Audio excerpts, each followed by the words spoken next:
Hello guys, welcome back to my channel guys. Assalamualaikum warahmatullahi wabarakatuh. Selamat sore dan salam sejahtera untuk kita semua. Balik lagi di channel Nanda Nugra guys.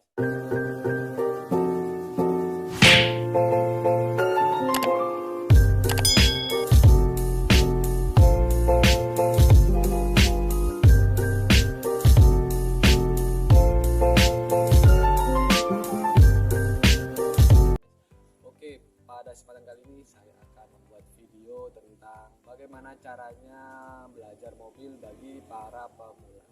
Nah, untuk belajar mobil sendiri saya akan bagi part-partnya agar teman-teman lebih mudah dan lebih memahami untuk teman-teman belajar mobil. Dan untuk prakteknya nanti ada di part selanjutnya ya.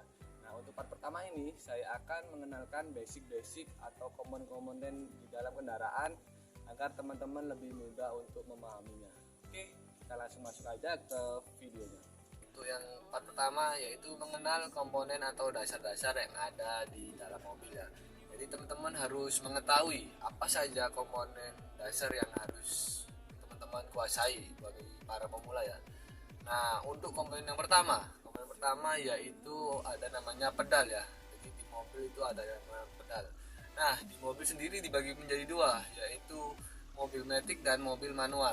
Nah, untuk mobil manual itu ada 3 pedal.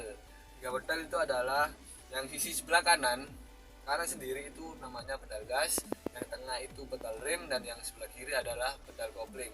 Sedangkan untuk mobil matic, di mobil matic itu cuma ada 2 pedal, yaitu di sebelah kanan itu pedal gas, dan yang di tengah itu adalah pedal rem. Nah, untuk fungsinya mungkin ya sudah tahu ya, yang untuk pedal gas ya untuk kita menambah kecepatan, untuk kita lepas untuk mengurangi kecepatan. Nah, untuk di tengah yaitu pedal rem yaitu untuk ya ketika kita mau berhenti, kita mau ngerem. Intinya nanti saya akan jelaskan detail pedal ini di belajar mobil pemula di part kedua ya, karena memang itu ada detailnya untuk kita awal jalan dan awal gimana kalau kita awal jalan terus awal berhenti. Nah, yang lain-lain nanti akan saya jelaskan di part kedua. Nah, untuk pedal kopling sendiri untuk yang matic itu nggak ada ya, karena memang pedalnya cuma 2. Nah, untuk yang di manual ada namanya pedal kopling. Nah, itu nanti akan saya jelaskan di part kedua.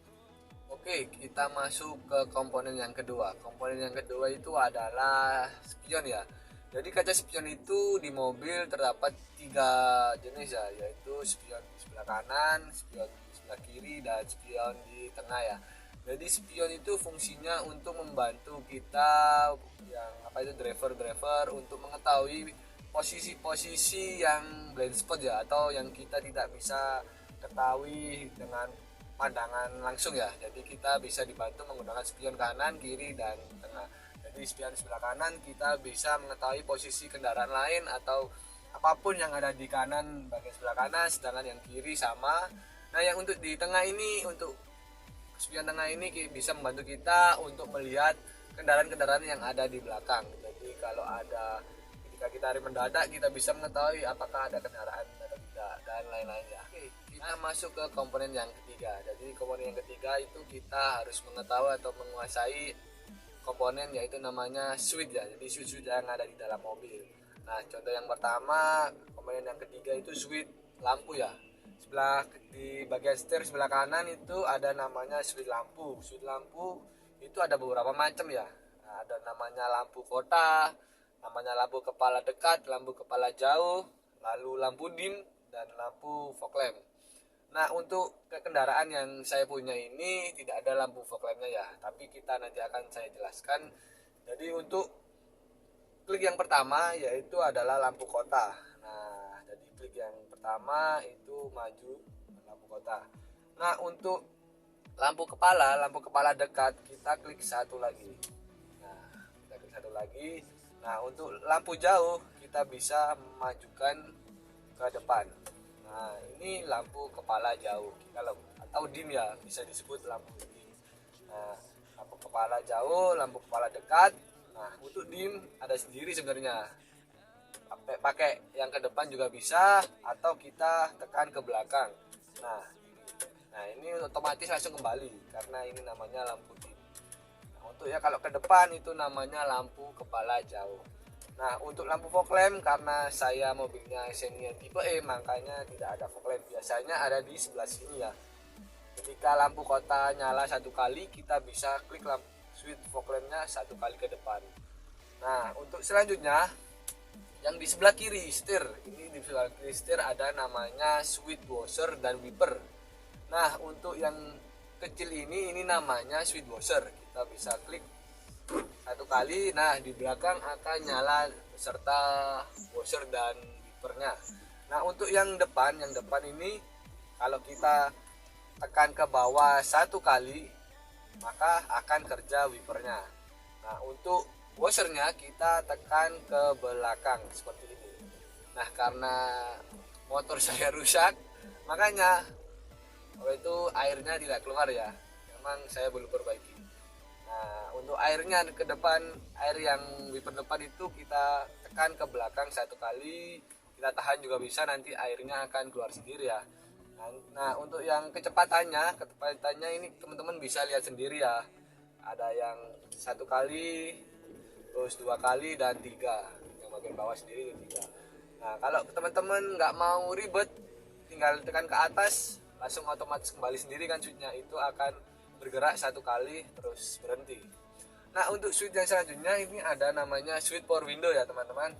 Nah switch power window ini ada 4, sebelah kanan, depan kiri, belakang kanan dan belakang kiri. Nah ini kalau ada tulisannya A ini otomatis ya, karena tulisannya bisa hilang nggak kelihatan ya.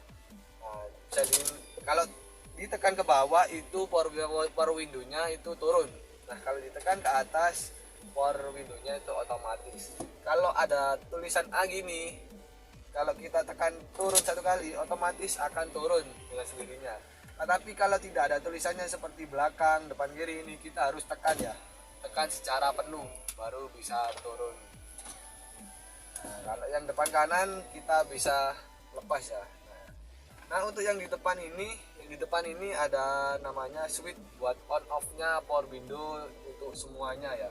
Jadi di bagian driver ini bisa menentukan power window ini mau diaktifkan atau enggak. Kalau kita tekan seperti ini ada silang tandanya, itu semuanya tidak bisa ya, tidak bisa dioperasikan. Nah tidak bisa kan. Nah biasanya ada satu lagi namanya door lock ya. Kalau Innova, Fortuner di sini ada switch door locknya. Karena tipe saya Xenia tipe E makanya tidak ada ya. Nah untuk selanjutnya di dekat setir ada namanya switch mirror. Nah di switch mirror ini ada tulisan arah panah, lebih tepatnya atas, bawah, kanan, dan kiri. Nah untuk kita operasikan sebelah kanan ya ada tulisannya R ini, kita tekan lalu kita operasikan kanan, kiri, atau atas dan bawah ya, sesuai keinginan kita. Namun kita kalau ingin mengoperasikan sebelah kiri, kita langsung aja tekan yang di L ya, kiri, lalu kita operasikan. Nah itu beberapa switch yang teman-teman harus ketahui di dalam mobil. Memang sangat sepele, tapi teman-teman harus kuasai dan harus mengerti ya, agar teman-teman lebih mudah membawa kendaraan atau mobilnya. Oke, kita langsung masuk ke komponen yang keempat. Komponen keempat yaitu tuas transmisi. Sebelum kita masuk ke pembahasannya, di tuas transmisi sendiri di berbagai mobil itu beda-beda ya. Ada yang R-nya di kanan bawah, ada yang di kanan atas, nanti tergantung mobil teman-teman. Nah untuk lebih seringnya sih seperti yang saya mobil yang punya, nah ada 6 macam jenis namanya pengoperasiannya, jenis pengoperasiannya. Nah untuk gigi satu itu kita geser ke kiri mentok dan kita tekan ke atas. Nah ini sudah masuk gigi satu ya. Nah untuk gigi kedua kita balikkan ke netral dulu biar enak. Kita ke kiri mentok lalu kita tekan ke bawah. Nah ini sudah masuk ke gigi kedua.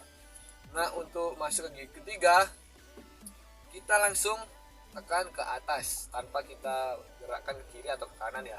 Kita langsung ke atas. Nah sudah masuk gigi 3.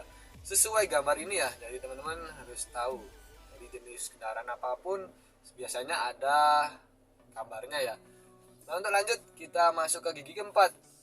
Kita langsung dorong ke belakang seperti ini ya. Ini sudah masuk ke gigi keempat. Lalu gigi kelima. Gigi kelima kita langsung masuk ke geser ke kanan, langsung tekan ke atas. Nah, ini sudah masuk ke gigi 5. Sedangkan untuk gigi mundur ini memang terkadang ada banyak orang yang mengatakan kok mundurnya sulit. Memang ya, karena memang gigi mundur itu didesain agar lebih sulit masuk, karena ketika mundur itu mobil tuh harus benar-benar berhenti ya.